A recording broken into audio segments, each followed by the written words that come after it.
I have a bunch of strawberries that are in my freezer and I need to do something with them. There are too many, and what was I thinking? I threw them all in these gallon bags. And so while they are sugared and they're ready to go, I need to do something with them. So I was sitting and I was looking through one of my favorite books, which is called Small Batch Preserving. And you know, I've been using it. I did the blueberry preserves, which has been quite a hit. So I decided today, I think I'm going to put together some strawberry jam and just do a small batch because it's just the two of us and I've got 2 children. And so I figure if I can get 4 jars maybe out of this strawberry jam, then I'll have some for us and some to share. So stay right there because that's where we're starting. I'm Leona Dooley and this is Ebony Ivy Thyme.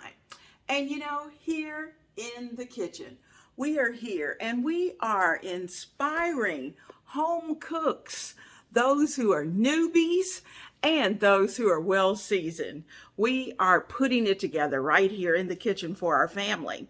So I hope you like those kind of things, and I hope you will certainly make it a point that before you leave today that you will click that like button and that you will take the time, if you're not already a family member, that you will subscribe, because here in the kitchen you are always welcome. Pull up a seat, grab a glass, and let's get down to business. I had considered actually using this Sure Gel Pectin. And then after reading the instructions and then rereading the instructions from my small batch preserving, I thought, I'm going to stick with the book, because this adds a few more steps and a few more dirty pots and pans that I don't want to have to clean. So we're going to do the small batch and we're going to do it without pectin. Now, this is what you're going to need to do. Get at least 2 to 3 spoons and 1 little saucer that you can put in the freezer, because we're going to use that later to test the quality of our jelly. I've got my plate, I have my 2 spoons, and we're putting them in the freezer because of the fact that we want to be able to later take out a little portion, put it on the plate, and see whether or not the jelly is able to hold its shape. And if it's able to hold its shape, then we know it's ready. Because these berries are frozen, they're going to produce a little bit more water. And so because of that, it's going to take a little bit longer to cook off all of the liquids. And I'll leave the top off for that process. But at this point, I know I have at least 1 gallon. I probably have at least 8 to 10 to 12 cups of strawberries. And they have all been pretty much cut into halves, so it shouldn't take too terribly long to get this done. I'm breaking this into, I'm trying to break this lump, if I can, of strawberries and get them in. There we go. And like I said, there's a little bit of sugar in there because when I put my strawberries up, I always add sugar. So I'm going to throw this away, and I'm going to get my spoon so we can see, or my spurtle, and see if I can get these in a better situation. As you can see, this pot is just about full. And I have 1 more little container of strawberries that I'm going to put in as well. So let me go get those. Now, let me just say, never, never, never throw away your fruit, because it's always valuable. These are leftover strawberries that I have from strawberry shortcake, and I just accumulate them, and so we're going to add those to the mix as well. They've been cut, they are sugared, and we're going to put those in, and we're going to put the top on this to start, just to get it good and hot. And once I see that the liquids are developing down in the bottom, we'll come back and start to work with and add to this container. We're going to add more sugar, of course, and then we're going to add a little bit of lemon juice.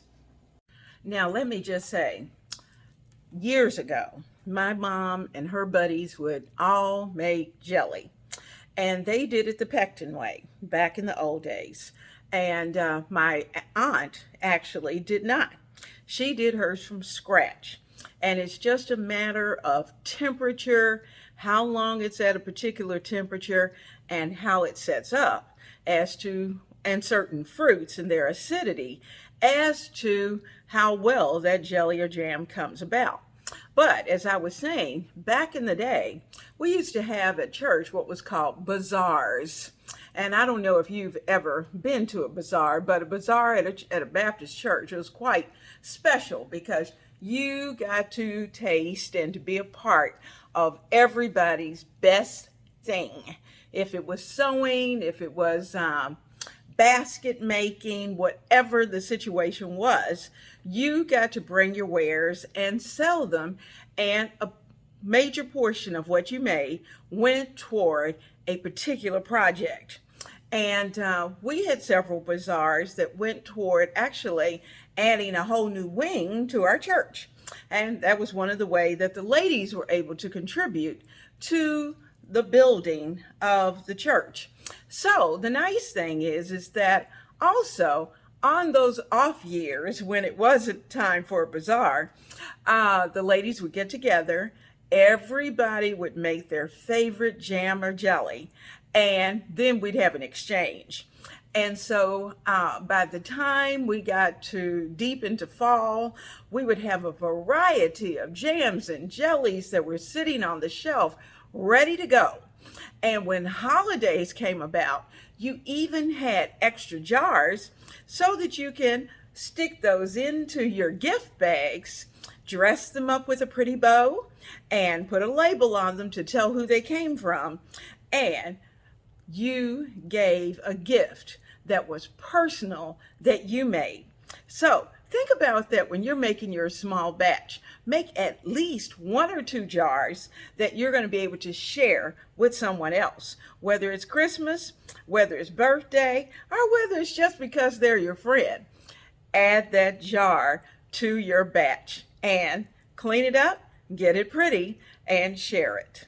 I decided that while I was waiting for the strawberries to come together and to get them nice and gelled, that I would also take time to put together some tomato soup.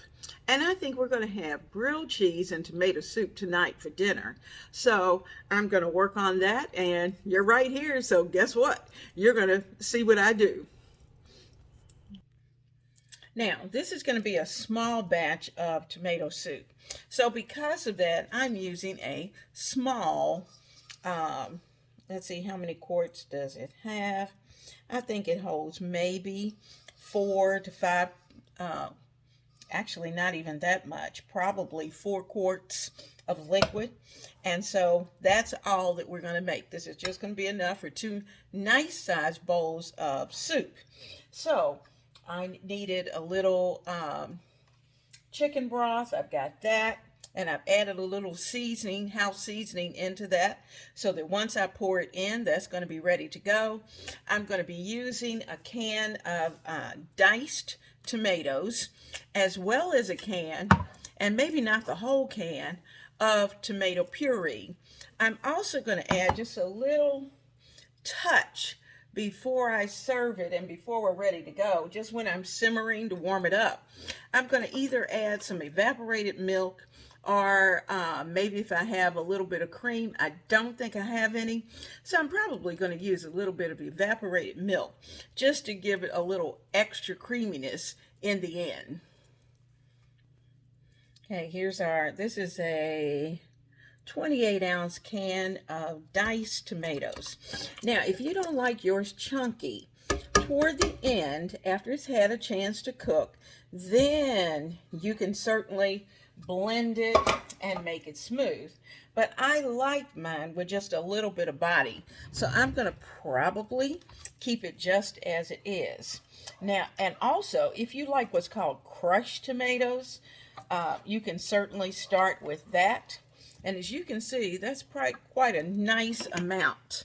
So when I put this pureed tomato, can of tomato in, I'm going to be a little cautious because I'm not exactly sure if I'm going to use the whole can. But if I don't, that means I'm going to have to find something this week to use the rest of that can with. So we'll see. We may just make the whole thing and then put some away for a later day. Okay, so I'm going to take a spoon and I'm going to put it like this because I don't want it to splatter. So I'm going to start with about half the can. Give that a good stir.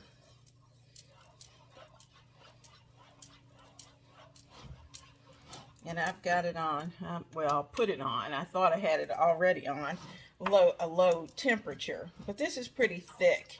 And, you know, I think I'm not planning to use tomatoes the rest of this week. So I'm going to go ahead and just use all of this.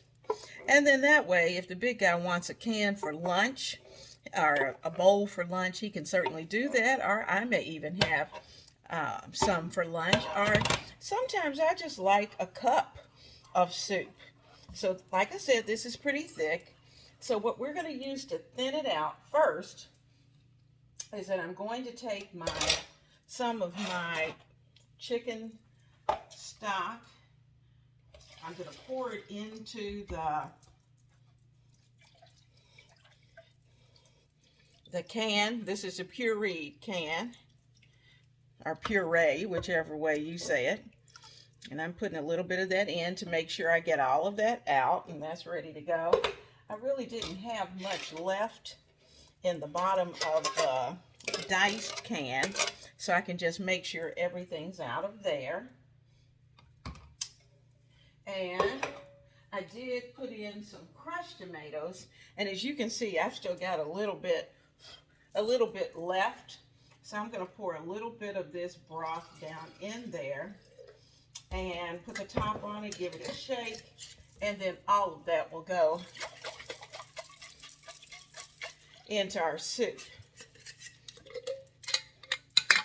You know, this is a great soup that you kind of want to get under your belt, especially for those who are new cooks, because man, when your little ones come home, or your hubby or your friend or your whomever, just you come home, it is so nice to have a soup already prepared.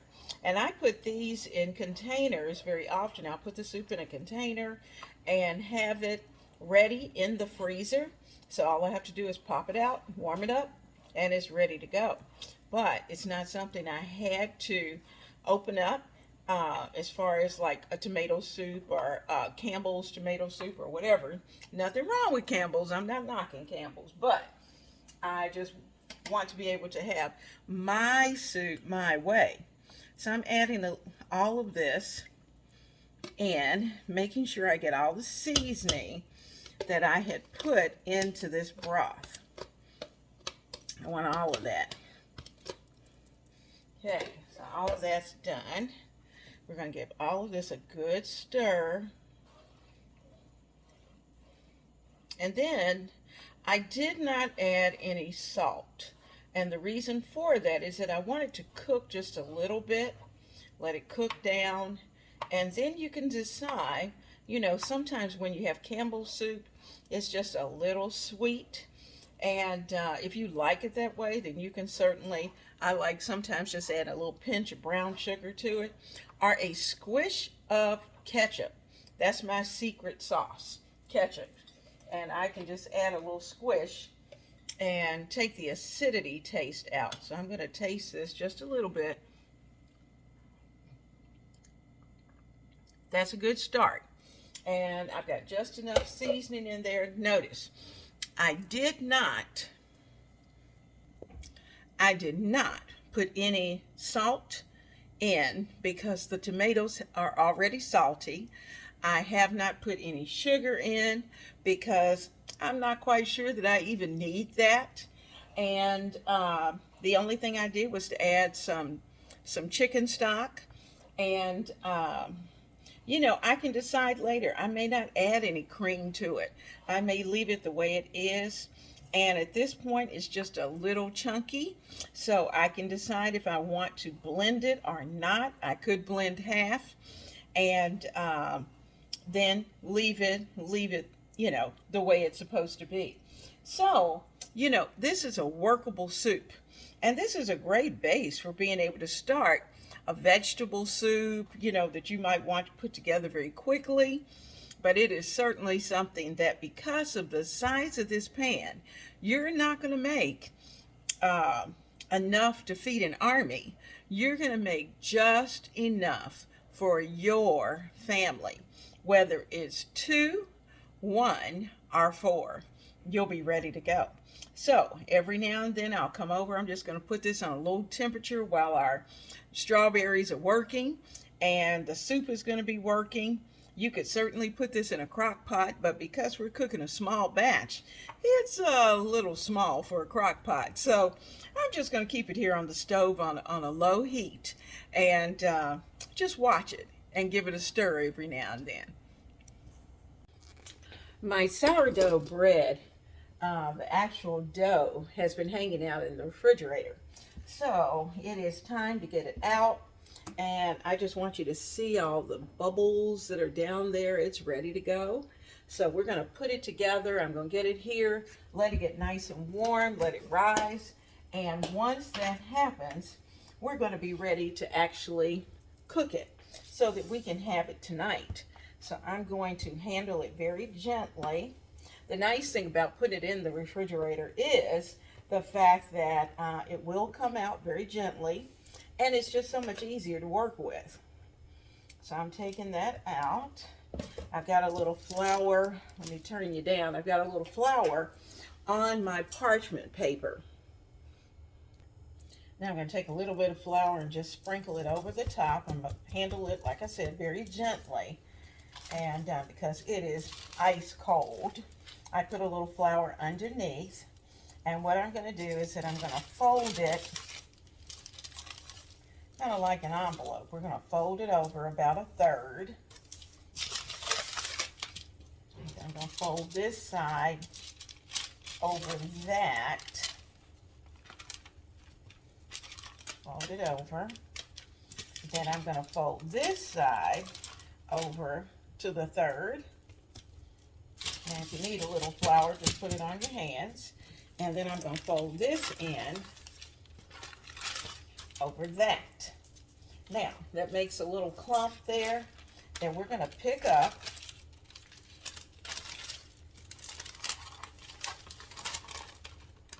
I'll pick it up, see it right there in your hand. I'm flouring my hand just a little bit because it is still pretty moist. I like the hydration, high hydration. Get a little more flour for my hands. Brush a little bit of flour on top. See, it's still a little sticky, but that's okay because we want it nice and moist. And I'm just tucking and tucking and tucking. You notice I got the bowl over here to the side because what we're going to do is that we're going to put this back into the bowl with the parchment. So there we go. I'm going to dump some of that flour on top. A nice look. I'm kind of tightening it up. I like to move it just a little bit. Give it a little roll, a little push, which helps to tighten up the top.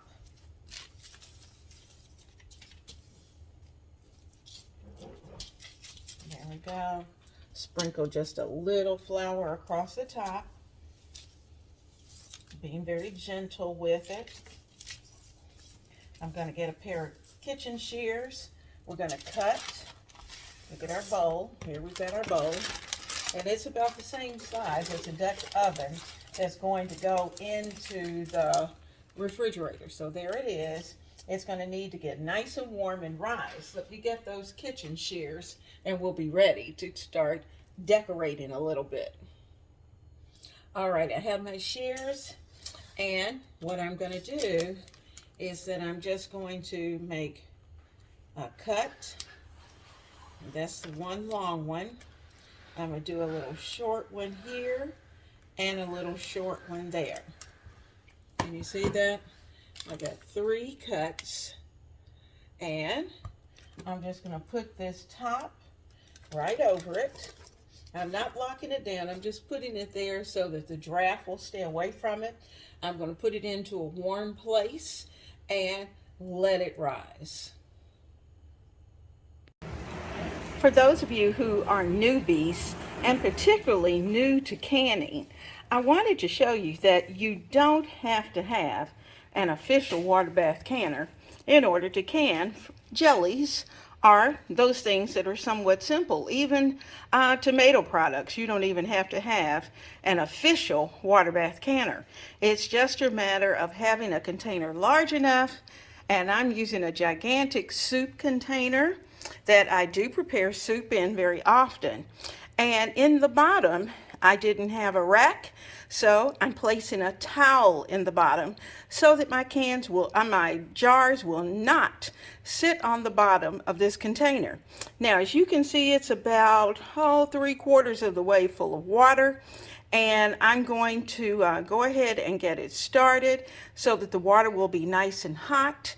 And then once the strawberries are ready, we will be ready to water bath can them for exactly 10 minutes. The lids and the tops are bubbling away so that they'll be nice and sanitized in this container. I'll just keep them hot and they'll be ready when we're ready. I want you to see exactly how many strawberries I have, because that's a good indicator to let you know how much sugar really needs to go into this mixture, since we're not going to add any type of pectin. So what I've done, now that the strawberries have actually separated and they're thawed here on the stove, I'm going to measure, because I was estimating somewhere between 6 and 8 cups. So we'll see what we've got here. So just bear with me while I take this out. I'm doing this more for your benefit, more so than for mine. But, you know, if you're not quite sure, if you're like I am and you gather up those bags of strawberries, then you probably will need to do exactly what I'm doing, and that is making sure of the amount of strawberries that you have. So I have just a little bit more left in here. We are right at, let's see, almost at 8 cups. I wasn't too far off in my estimation.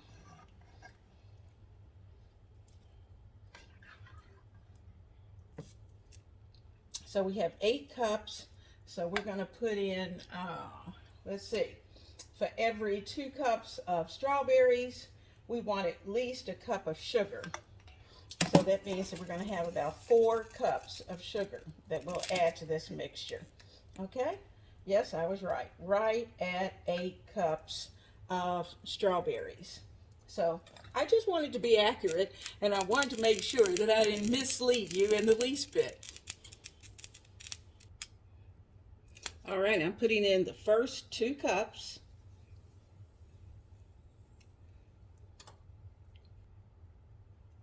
And now the second 2 cups.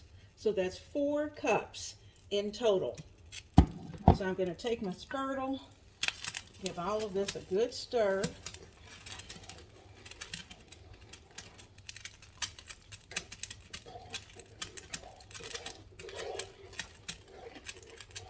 And you can still hear the graininess of the sugar on the bottom. So I'm going to stir for a while, because I want all of this to cook down. Now I'm also going to take out my thermometer, my instant read thermometer, because we're supposed to be able to get this up to at least 220 degrees. and at 220 degrees, it should be ready. So we're going to let it boil, and then we'll test it 3 ways. I've stirred our pot until I can no longer hear the graininess of the sugar on the bottom of the pan. I've got my heat on medium, and I'm going to let this come up to a boil. And once it comes up to a good rolling boil, then I'm going to add in about a half cup of lemon juice.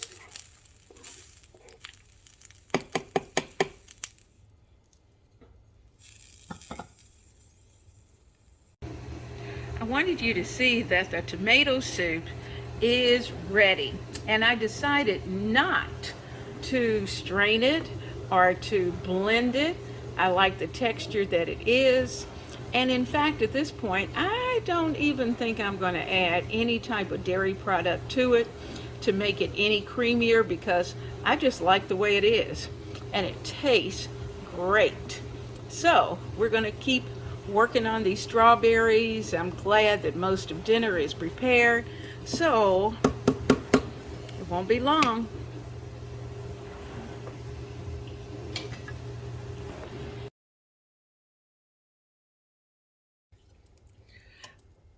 Our pot is a nice rolling boil, and what I'm going to do is to add in some lemon juice. Add in lemon juice, and then I'm going to let it come back up to a boil. Now if it foams just a little too much, then what I'm going to do is to add in about a tablespoon of butter, and that will take the foam out. So if that becomes an issue, because certainly that may be the case, or I can just stand here and continue to stir and stir and stir to try to stir it back down. But our lemon juice is in. I'm going to get that butter so we can stop the foaming.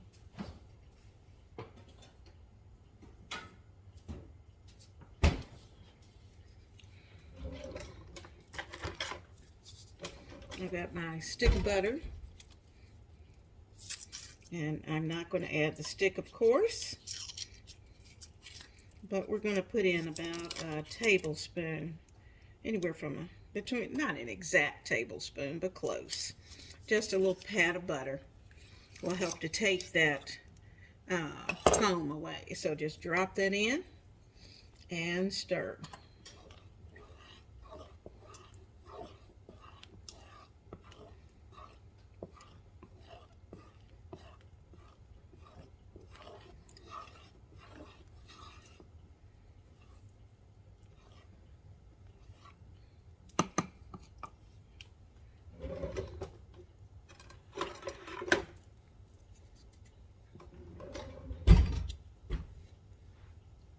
Now I'm going to crush a few of the strawberries, just give them a little crush.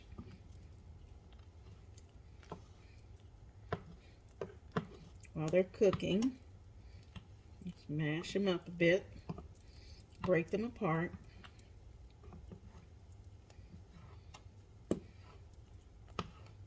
Now remember, preserves have more whole fruit.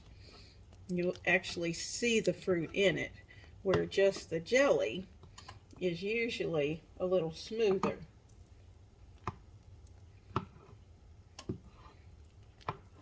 So I'm just breaking this up just a bit.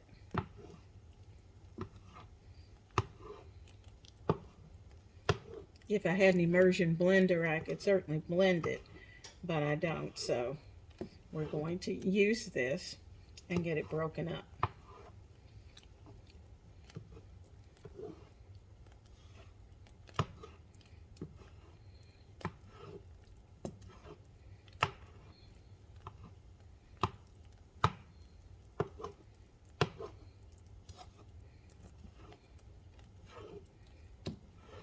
Break those pieces up.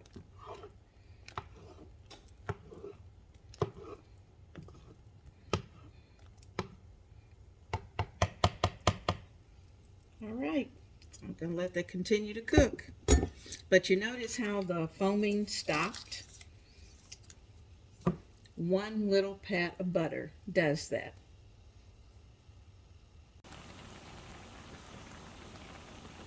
Well, you can see that our pot of strawberries are just bubbling away, and I'm starting with our digital thermometer. I need a temperature of at least 220, so let's see what we're getting. I can get you down there. Let me see if I can get you down there closer.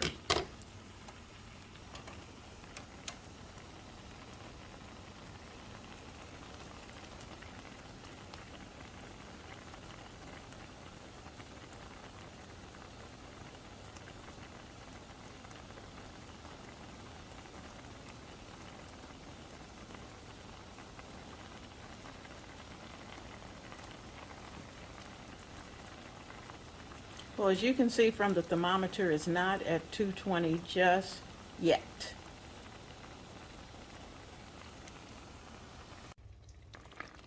Well, let's check our thermometer one more time and see where we are.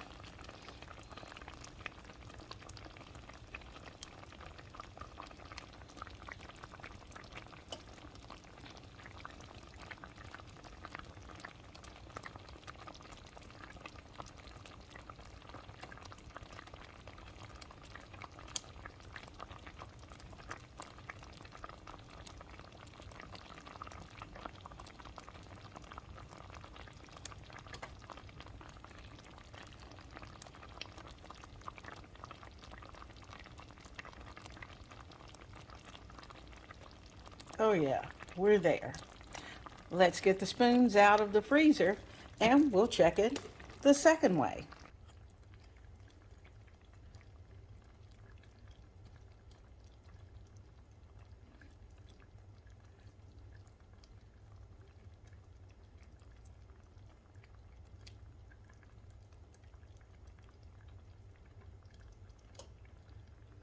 It's doing quite well. See, when I push, it will hold its spot.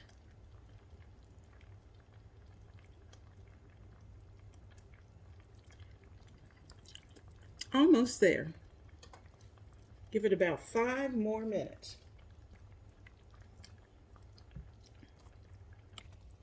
I'm giving the jelly about 5 more minutes. And in the meantime, I have my pot screaming hot on 500 in the oven. So I'm going to take it out for just a second. Be very, very careful. And close it back up so it'll stay hot. I'm going to remove the top. I'm going to drop the bread. And we're going to have good hot bread.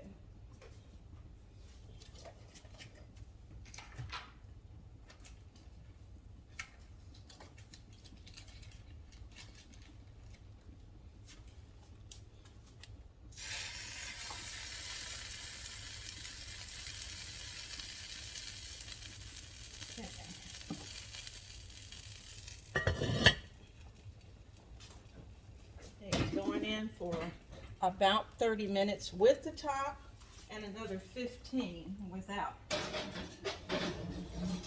30 minutes on 500.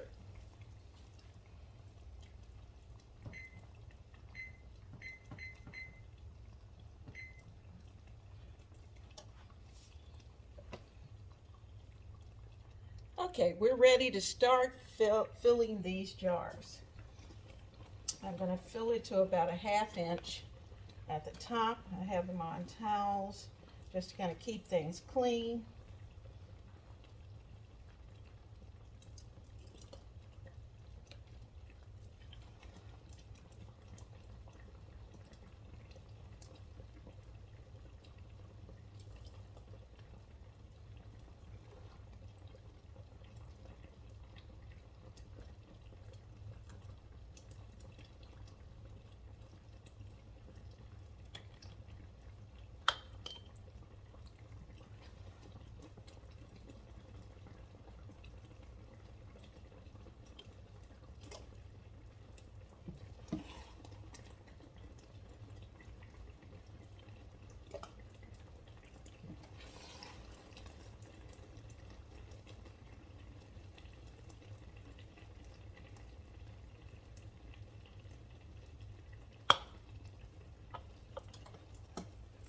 wipe off the tops.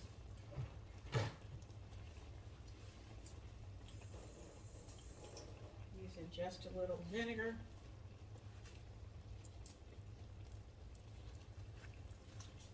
And the lids are nice and hot.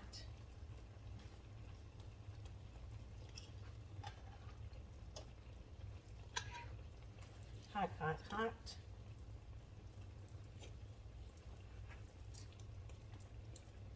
I'm going to screw the bands on, just finger.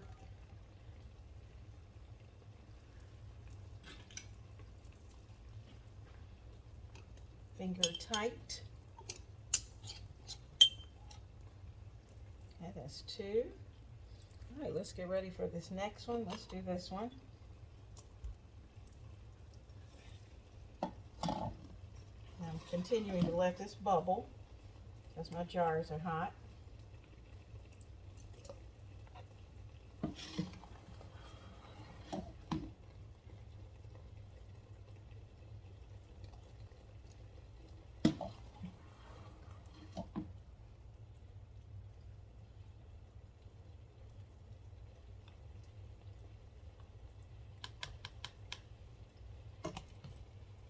Okay, and whatever's left is going to go into this last one. I'm going to turn the heat on, and I don't think I'm going to get a full jar. I think I might get 2 scoops.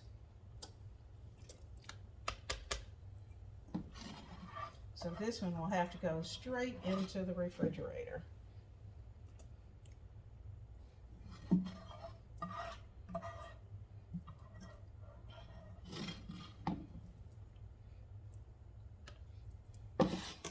There we go. All done. Let's clean those tops off.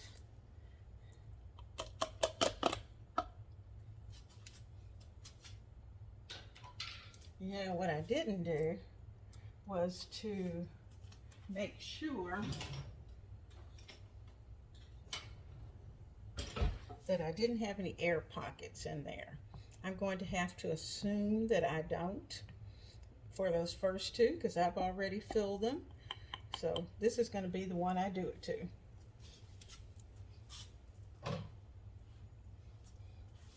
Let's get our lids.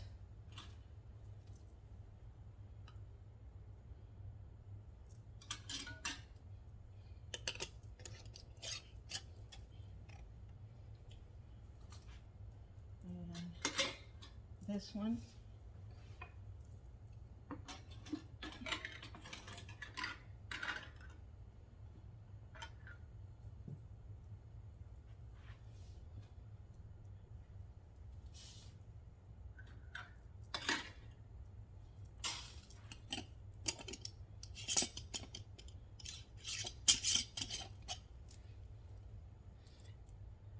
Now, this one's going to go into the refrigerator. And these are going to go into that pot for 10 minutes at a boil. I need to get these lids cleaned off from where we had a little bit of a drip. I'm going to water bath them for 10 minutes. Woo. Okay, I'm going to get them into the pot. So let's get ready.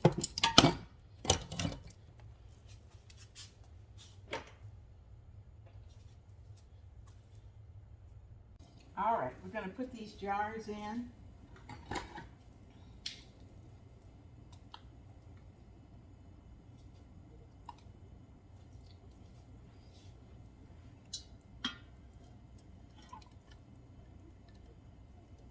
There's 1. It's only going to be 3. 2.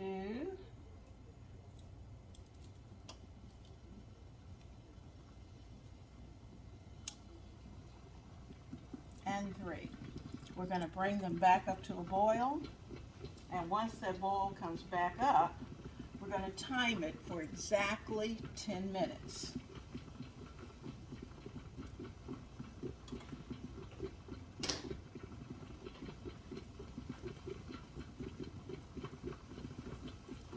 10 minutes.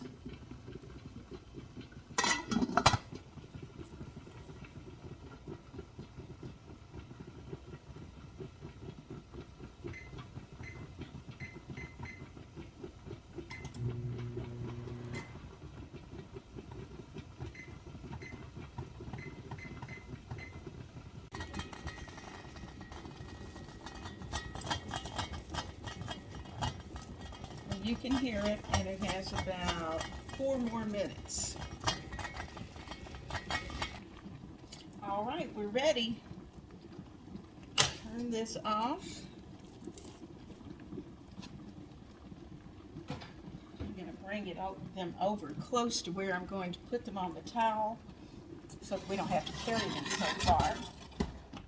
There we go. Woo! It's hot in the kitchen. Come on over.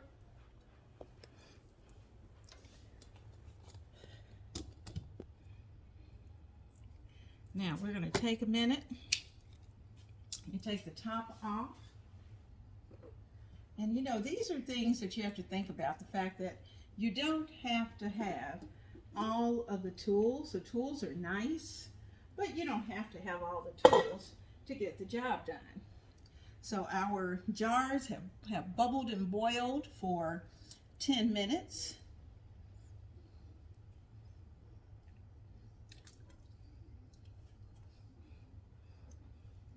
Here's jar number 1.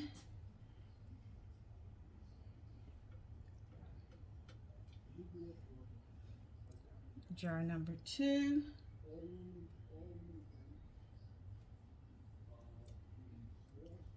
And jar number 3.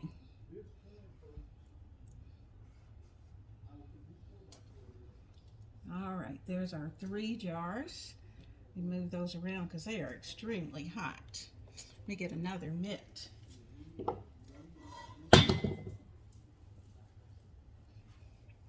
Now, we can move those so you can see them. These are the 3 that we have placed in were in the water bath. This is the one that is going in the refrigerator. And I have a large, tall glass of strawberry syrup that is here, as well as a little extra syrup that I think I might even use tonight in some tea and have a strawberry tea. How about that? So let's get that done. We're going to let everything cool. These jars really do need to sit for about 8 hours. But eventually we'll be able to hear the sound as they cool off. When the bread's ready to come out of the oven, I'll let you see that too.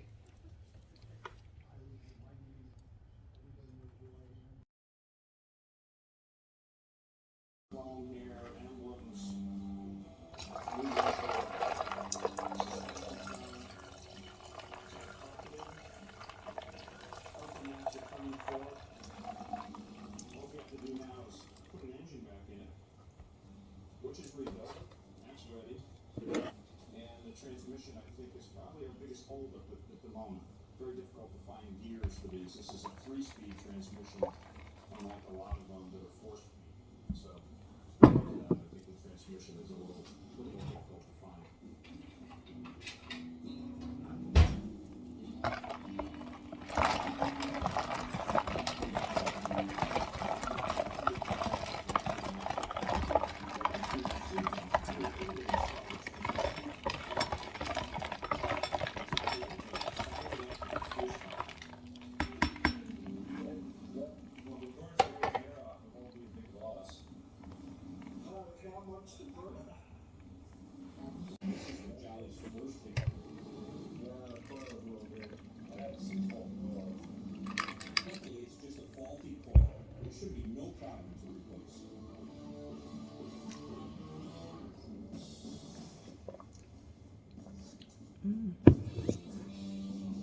With mechanics squared away, it's time to install the seats.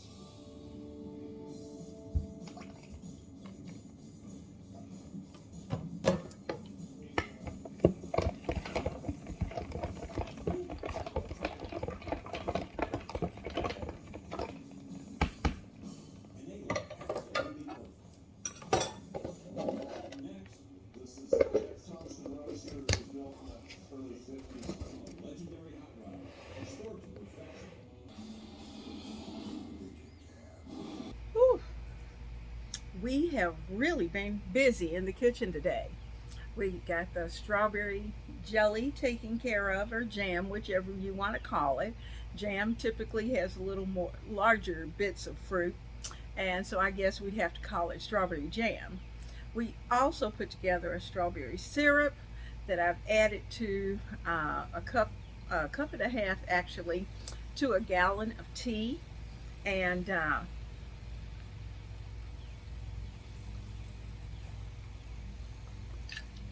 this is so refreshing.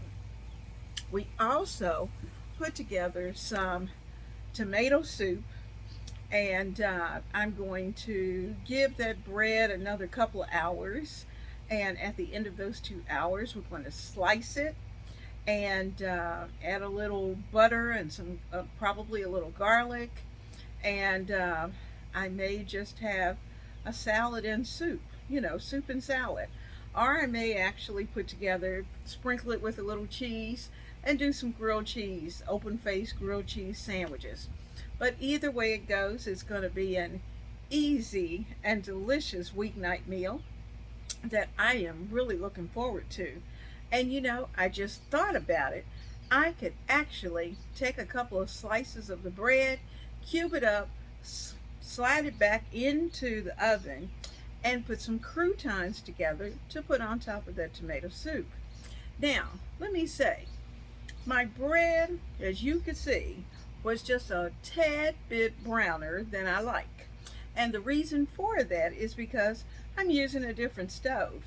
And in following my directions that I use in my regular kitchen, and staying with those same temperatures, setting the stove at the same spot, my bread browned faster than it cooked. So now I know, set the oven a little less. And we have to work our own ovens, so you just do what you have to do for your stove. So anywhere from 400, I would say, I think I'm going to back mine up to about 400. And it may take just a little bit longer for it to cook, which is fine. It may take 40 minutes instead of the 30, and then 15 for it to brown, since it browned inside of the Dutch oven, which it doesn't normally do. I usually have to take the top off of it for it to brown. That didn't happen today. So we're going to play around with that just a little bit. And I think because sourdough just has a little bit of, I would say, more sweetness to it, that that may certainly have a little bit to do with why it browned so quickly also. So we'll play around with that bread. But do you think it's going to stop us from eating it for dinner? Not on your life. So I hope you've enjoyed your day. We have had a wonderful time together. I have enjoyed your being here, and we've accomplished quite a bit today. So without further ado, I hope you'll come back to the kitchen. I'm going to sit here for just a few minutes.